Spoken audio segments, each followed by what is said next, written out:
किसी ने क्या खूब कहा है कि एक ही गलती हम सारी उम्र करते रहे, धूल चेहरे पर थी और हम आईना साफ करते रहे। कमी हमारे अंदर है, हमारे अंदर कमी है, लेकिन हम व्यवस्था को दोष देते हैं। जबकि यदि हम अपने आप को मैनेज करते हैं तो व्यवस्था तो अपने आप ही सुधर जाएगी।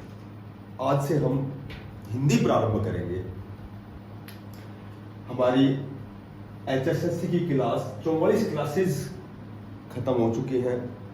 1 से 20 तक उसमें मैथमेटिक्स है, 21 से और 44 तक 24 क्लासेस में हमने HSSC की इंग्लिश का अध्ययन किया है। आज से 45वीं क्लास है। आज से हम हिंदी प्रारंभ करेंगे। HSSC की 45वीं क्लास है। हिंदी का पहला टॉपिक है भाषा। देखो, भाषा वह साधन है जिसके द्वारा हम अपने विचारों और भावों का आदान प्रदान करते हैं, लिखित रूप से, मौखिक रूप से या सांकेतिक रूप से। भाषा विचार विनिमय का साधन है। भाषा के 3 रूप होते हैं। भाषा के 3 रूप हैं। लिखित भाषा, जिसे हम लिखकर व्यक्त करते हैं। उसके बाद मौखिक भाषा, जिसको बोलकर व्यक्त करते हैं। और तीसरी भाषा है सांकेतिक भाषा। सांकेतिक भाषा संकेतों के माध्यम से जब हम विचारों का, भावों का आदान प्रदान करते हैं, वहां सांकेतिक भाषा होती है। देखो, सांकेतिक भाषा में कह सकते हो कि जो सड़क का चौराहा है, सड़क के चौराहे पर जब यातायात पुलिस है, वो इशारों से या संकेतों के माध्यम से अपने विचार व्यक्त करता है। या फिर जब क्रिकेट के खेल में एम्पायर होता है, एम्पायर खिलाड़ी को आउट देता है, नॉट आउट देता है, नो बॉल देता है, वाइड देता है, तो वो केवल संकेतों का प्रयोग करता है। तो वहां सांकेतिक भाषा का प्रयोग होता है। तो जब अपने इशारों से या संकेतों से अपने भावों को, अपने विचारों को व्यक्त करना सांकेतिक भाषा होती है। सबसे पहले एक होती है बोली और एक होती है उपभाषा भी कह सकते हो, या फिर उपभाषा को विभाषा भी बोल सकते हो। तो इन दोनों में क्या अंतर है? जब बोली का एक तो क्षेत्र सीमित होता है, ठीक है, बोली का क्षेत्र सीमित होता है, और उपभाषा या विभाषा में अनेक बोलियां होती हैं। बोली को आप कह सकते हो, जो भाषा है, भाषा का जो छोटा रूप होता है, भाषा का जो छोटा रूप होता है, यानी कि क्षेत्र, छोटे क्षेत्र में बोली जाने वाले भाषा जब छोटे या सीमित क्षेत्र में बोली जाती है, सीमित क्षेत्र में बोली जाती है, उसे बोली कहते हैं। या फिर इसको सटीक परिभाषा ही कह सकते हो कि भाषा का जो क्षेत्रीय रूप है, भाषा का जो क्षेत्रीय रूप है वह बोली होता है। भाषा का जो क्षेत्रीय रूप है वह बोली होता है। उसके बाद उपभाषा या विभाषा होती है। ये थोड़ा सा जो बोली का विस्तृत रूप होता है, जो क्षेत्रीय छोटा रूप होता है, उससे थोड़ा विस्तृत रूप होता है, विस्तृत रूप होता है। इसमें अनेक बोलियां प्रचलित होती हैं, अनेक बोलियां प्रचलित होती हैं। उसके बाद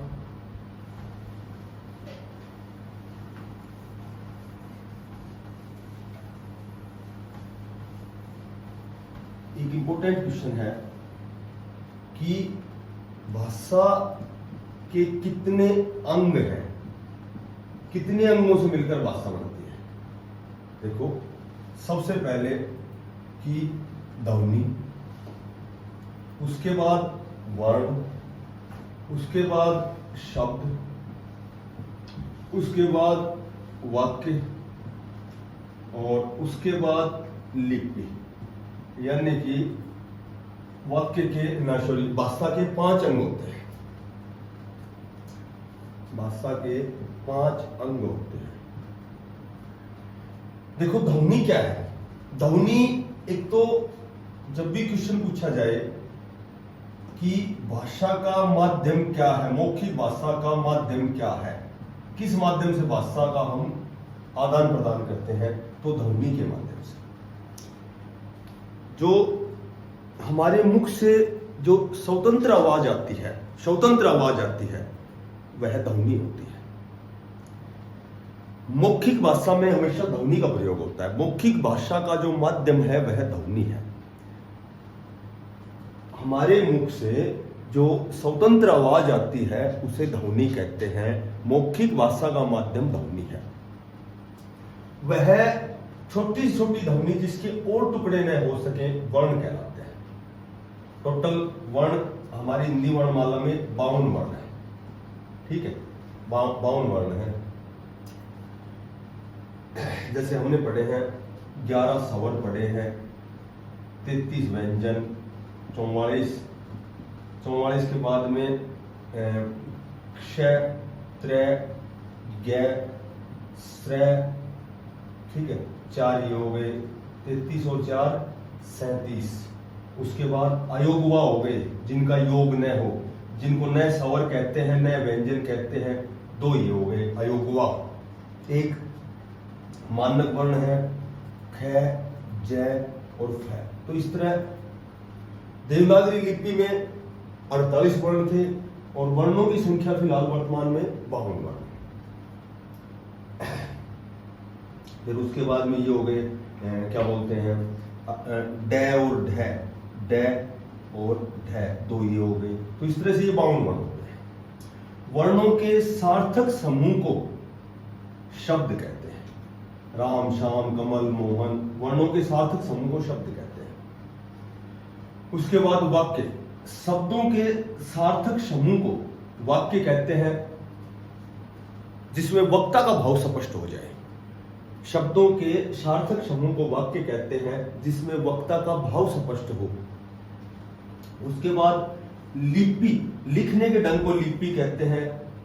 इसकी सटीक परिभाषा ये होती है कि मौखिक भाषा को लिखित भाषा में व्यक्त करने के लिए जिन चिन्हों का प्रयोग करते हैं उसे लिपि कहते हैं।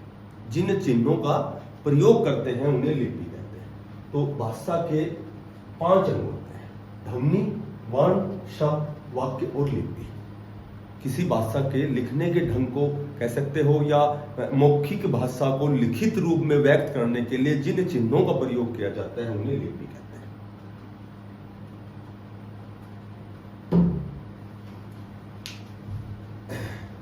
भाषा, एक छोटी सी बात बताता हूं कि लगभग पूरे भारत में 6800 भाषाओं का प्रयोग किया जाता है। और एक सबसे जो प्राचीन भाषा है, हमारे भारत की, वो तो संस्कृत मानी जाती है। संस्कृत 5000 ईस्वी पूर्व, ठीक है। और विश्व की पूछे तो सुमेरियन विश्व की सबसे प्राचीन भाषा है। विश्व की सबसे प्राचीन भाषा। एक पूछा जाए कि सबसे, जीके में क्वेश्चन आया था, सबसे शुद्ध भाषा कहां बोली जाती है, तो यूपी में, उत्तर प्रदेश में। ये 2 क्वेश्चन जीके में है। तुम्हें इस क्लास में पढ़ना है भाषा के अंग कौन से हैं, भाषा के कितने भेद हैं, भाषा किसे कहते हैं, बोली और उपभाषा में क्या अंतर है, ठीक है।